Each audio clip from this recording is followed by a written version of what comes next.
গর্ভগীতা শ্রবণ করা গর্ভবতী মহিলাদের জন্য অত্যন্ত জরুরি। যে শিশু মাতৃগর্ভে বসে গর্ভগীতা শ্রবণ করে সে জ্ঞানী ও সংস্কৃতি মনস্ক হয় বলে গীতায় বর্ণিত আছে। এই গর্ভগীতা সম্পর্কে বিশদে জেনে নেওয়া যাক। গর্ভগীতা একটি চমকপ্রদ গ্রন্থ। এতে সম্পূর্ণ জ্ঞান রয়েছে। কৃষ্ণ বলেন, যে ব্যক্তি গর্ভগীতা শোনে ও মনন করেন সে পুনরায় গর্ভাবাসে আসে না, সে জন্ম মৃত্যুর চক্র থেকে মুক্তি পায়। মনে করা হয় কোনো গর্ভবতী মহিলা গর্ভগীতা শ্রবণ করলে তার গর্ভে থাকা শিশু ভালো সংস্কার লাভ করে, জন্মানোর পর সে আদর্শ জীবন কাটায়। গর্ভগীতায় কৃষ্ণ ও অর্জুনের কথোপকথনের মাধ্যমে কি জানা যায় তা জেনে নেওয়া যাক।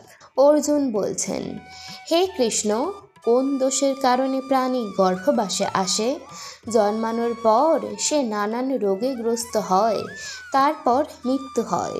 কোন কর্মফলের কারণে ব্যক্তির জন্ম মৃত্যুর চক্র থেকে মুক্তি হয়? কৃষ্ণ বললেন, হে অর্জুন, এই মানুষ অন্ধ ও মূর্খ, এরা সংসারের ভালোবাসা ও মোহে জড়িয়ে পড়েন। এই পদার্থ আমি পেয়েছি এবং আমি তা লাভ করব, এমন চিন্তা তার মন থেকে দূর হয় না। অষ্টপ্রহর সে মায়ার আশায় বসে থাকে। এই কারণে সে বারংবার জন্মায় এবং মৃত্যু লাভ করে। সে গর্ভবিষে কষ্ট ভোগ করতে থাকে।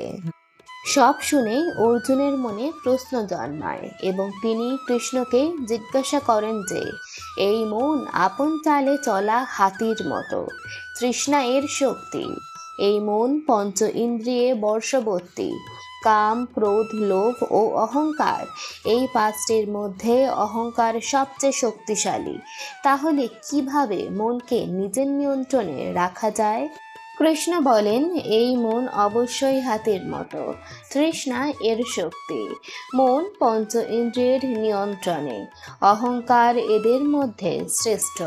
অর্জুন, হাতিকে যেভাবে নিয়ন্ত্রণে রাখা হয় তেমনি মন রূপ হাতিকে নিয়ন্ত্রণে রাখার জন্যে জ্ঞানরূপ অঙ্কুশ দরকার। অহংকারের ফলে জীবন নরকে পর্যবসিত হয়। অর্জুন উবাচ, হে কৃষ্ণ, যে তোমার নাম কীর্তন করতে করতে বনে জঙ্গলে ঘুরে বেড়ায়, বৈরাগী হয়, একটি ধর্ম পালন করেন, এদের কিভাবে চেনা যায়? বৈষ্ণবেরা কে?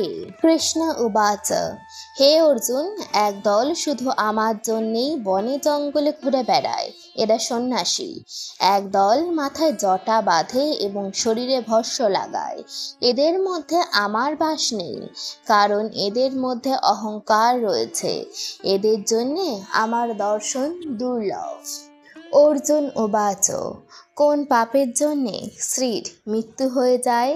কোন পাপের জন্যে পুত্র মারা যায়? কোন পাপের কারণে নপুংসক হয় ব্যক্তি? কৃষ্ণ জানান, যে কারো কাছ থেকে ঋণ নিয়ে তা শোধ করে না তার স্ত্রীর মৃত্যু হয়।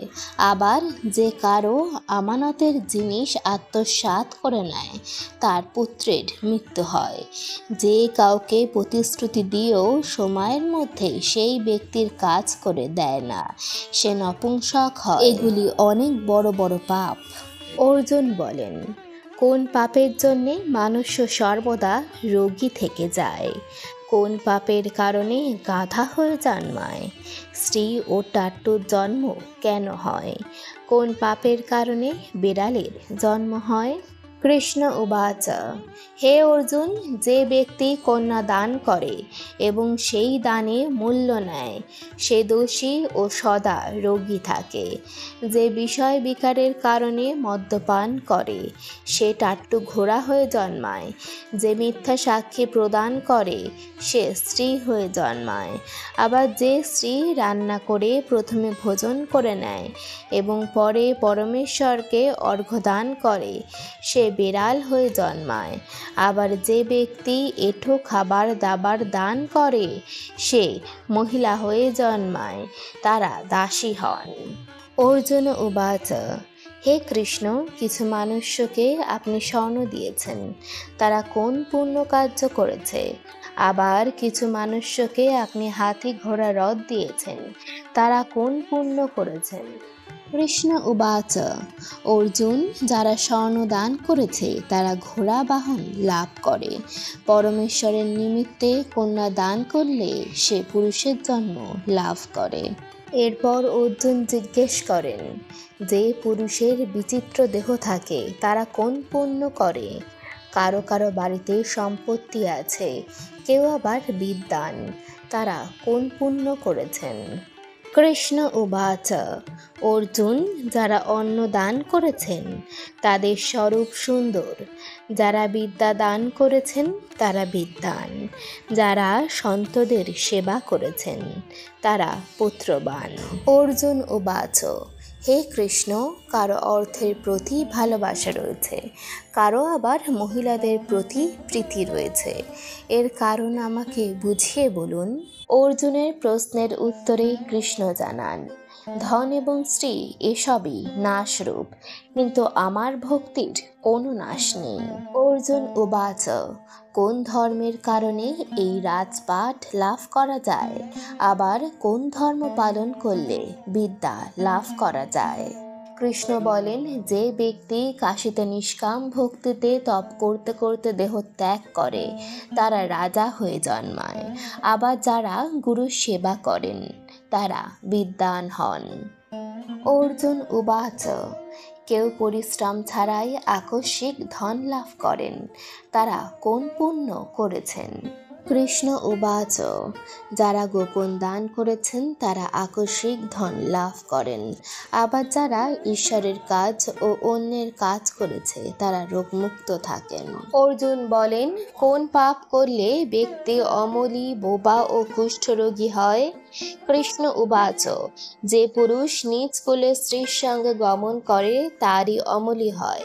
যারা গুরুর কাছ থেকে বিদ্যা লাভ করে মুখ ফিরিয়ে নেয় তারা বোবা হয়ে যায়।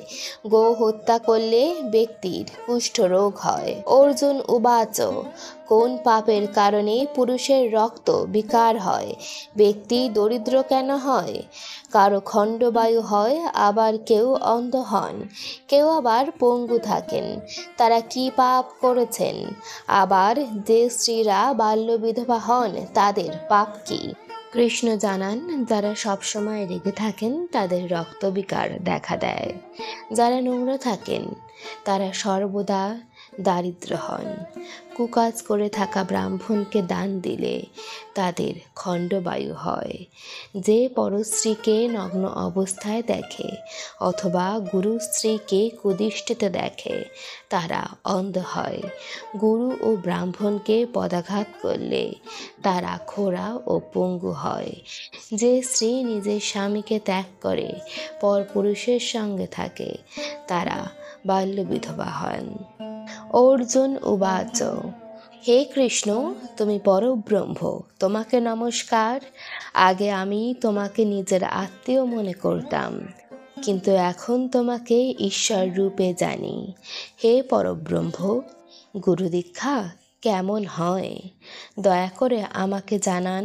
কৃষ্ণ উবাচ তুমি ধন্য, তোমার মা বাবাও ধন্য, যা তোমার মতো পুত্র রয়েছে। হে অর্জুন, সমস্ত সংসারের গুরু জগন্নাথ, বিদ্যার গুরু কাশী এবং 4টি বর্গের গুরু সন্ন্যাসী, যারা সকলের ত্যাগ করে আমার বিষয় মনোনিবেশ করেছে তারা ব্রাহ্মণ জগৎগুরু। হে অর্জুন, মন দিয়ে শোনো, কেমন গুরুর সংস্পর্শে থাকা উচিত। যে সমস্ত ইন্দ্রিয় জয় করেছে, যে সমস্ত সংসারকে ঈশ্বরময় মনে করে, সমস্ত জগতের প্রতি উদাসীন, এমন গুরুর সঙ্গে থাকা উচিত যে পরমেশ্বরকে জানে। নানানভাবে সেই গুরুর পূজা করা উচিত। হে অর্জুন, যে গুরু ভক্ত এবং যে গুরুর সম্মুখে থেকে ভজন করে তাদের ভজনকারী সফল। যে গুরু বিমুখ তাদের সপ্তগ্রাস পাপ লাগে। গুরু বিমুখ প্রাণী দর্শনযোগ্য হয় না। যে গৃহস্থ সংসারে গুরু ছাড়া থাকে তারা চাণ্ডালের সমান। মদিরার ভাণ্ডারে গঙ্গা জল যেমন অপবিত্র হয়, তেমনি গুরুবিমুখ ব্যক্তিরও ভজনও সদা অপবিত্র। তার হাতের ভোজন দেবতারাও গ্রহণ করে না। তার সমস্ত কর্ম নিষ্ফল হয়। শূকর, গর্দভ, কাক এ সমস্ত যোনি অত্যন্ত নিম্নমানের। এই সকলের তুলনায় সেই মানুষ্য নিকৃষ্ট মানের, যারা গুরুবিমুখ হন। গুরু ছাড়া গতি নেই, তারা অবশ্যই নরকে যাবে।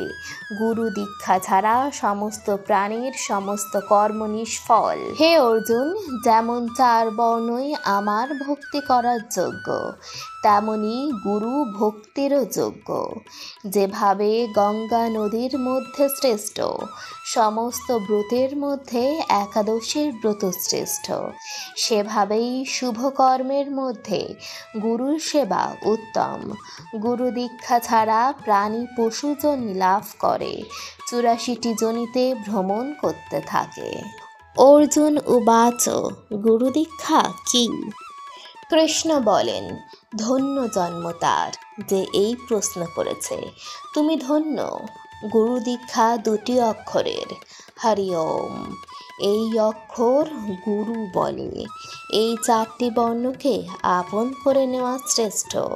হে অর্জুন, যে গুরুর সেবা করে সে আমার আশীর্বাদ লাভ করে। সে 84টি যোনি থেকে মুক্তি পায়, জন্ম মৃত্যু থেকে মুক্ত হয় ও নরক ভোগ করে না। যে ব্যক্তি গুরুর সেবা করে না, সে 3.5 কোটি বছর পর্যন্ত নরক ভোগ করে। গুরুর সেবা করলে একাধিক অশ্বমেধ যজ্ঞের সমান ফল লাভ করে ব্যক্তি। গুরু সেবাই আমার সেবা। হে অর্জুন, আমার ও তোমার কথোপকথন যে প্রাণী শুনবে বা পড়বে, তারা গর্ভদুঃখ এবং 84টি যোনি থেকে মুক্তি পাবেন। তাই একে গর্ভগীতা জ্ঞান বলা হয়।